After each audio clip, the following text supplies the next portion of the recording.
You have felt this before. Someone you trusted completely suddenly betrayed you. Not a stranger, not an enemy, but someone you loved. And the pain, it was unlike anything you had ever felt. A 2019 study from the University of Waterloo confirmed that betrayal by a close person activates the same trauma response as a physical accident. Our brain does not distinguish between a physical wound and a wound of trust. Both are equally real, and both take time to heal.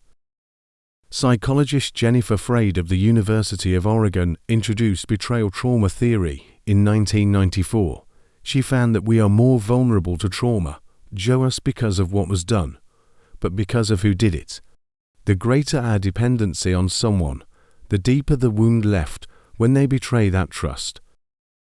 In this video, we will cover 5 key areas: why the brain reacts so strongly to betrayal, the normal emotional cycle of being betrayed, how to process the wound without being consumed by it, how to rebuild self-trust, and finally, when to forgive and when to let go. This is not abstract theory. This is science you can apply right now. Neuroscience reveals that social betrayal triggers activation in the amygdala and anterior cingulate cortex, the same brain regions active during physical pain. A 2003 UCLA study by Naomi Eisenberger proved that social rejection and betrayal are genuinely painful biologically, not just metaphorically. Imagine receiving a short message from your best friend saying they shared your secret with others. In that moment, your cortisol levels spike, your heart rate rises, and your fight or flight system activates. Your body reacts as if a predator is standing before you. The brain does not know the difference between a tiger and a betrayal. Elisabeth Kubler-Ross first described the 5 stages of grief in her 1969 book on death and dying. Researchers later adapted this model for betrayal, denial, anger, bargaining, depression, and finally, acceptance. What is crucial to understand is that not everyone experiences these stages in order, and that is completely normal. A woman named Maya, aged 29, shared her story in a qualitative study from the Journal of Social and Personal Relationships in 2021. For the first 3 weeks, I felt completely fine. It was only in the 4th week that I cried for 2 hours without stopping and did not know why. This is not weakness. This is how the brain processes delayed trauma, what psychologists call a delayed grief response. Bessel van der Kolk in his 2014 book The Body Keeps the Score explains that trauma is stored in the body, not just the mind.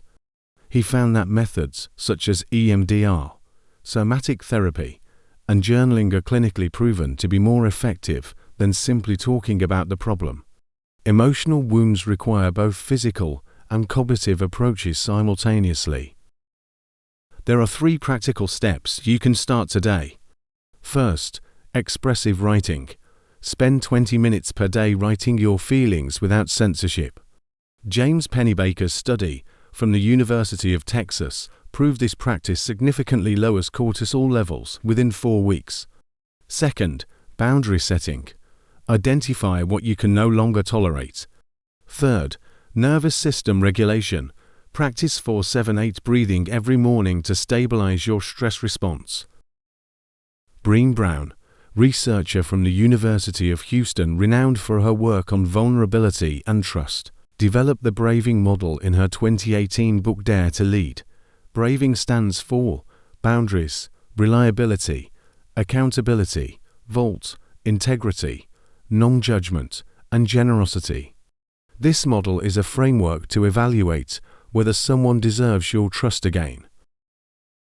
The biggest mistake people make after being betrayed is one of 2 extremes: completely shutting themselves off from everyone, or returning trust to the same person without any real change.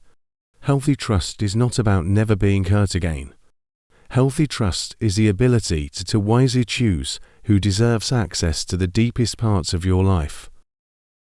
There is one big myth we need to dismantle, that forgiveness means You must accept back the person who betrayed you. Research by Everett Worthington, clinical psychologist at Virginia Commonwealth University, shows that forgiveness is an act for yourself, not for the person who hurt you. Forgiveness lowers blood pressure, reduces anxiety, and strengthens immunity. Letting go is different from forgiving. Letting go is a conscious decision to allow a person or an event to continue defining the quality of your life. You can forgive someone and still choose not to let them back into your life. Both can coexist, and both are signs of strength, not weakness. Betrayal is one of the most universal and most painful experiences in human life.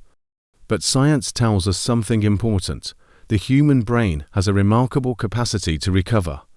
Neuroplasticity, the brain's ability to form new pathways, means that today's wound does not have to become your permanent identity. The Stoic philosopher Epictetus once said, "We cannot control what others do to us, but we have complete control over how we respond." Betrayal will change you, that is certain, but what matters is whether that change will break you, or instead shape you into a wiser and stronger version of yourself. If this video touched something inside you, I want to hear about it. Write in the comments, what is the one thing that helped you most after facing a betrayal? We can learn from each other's experiences.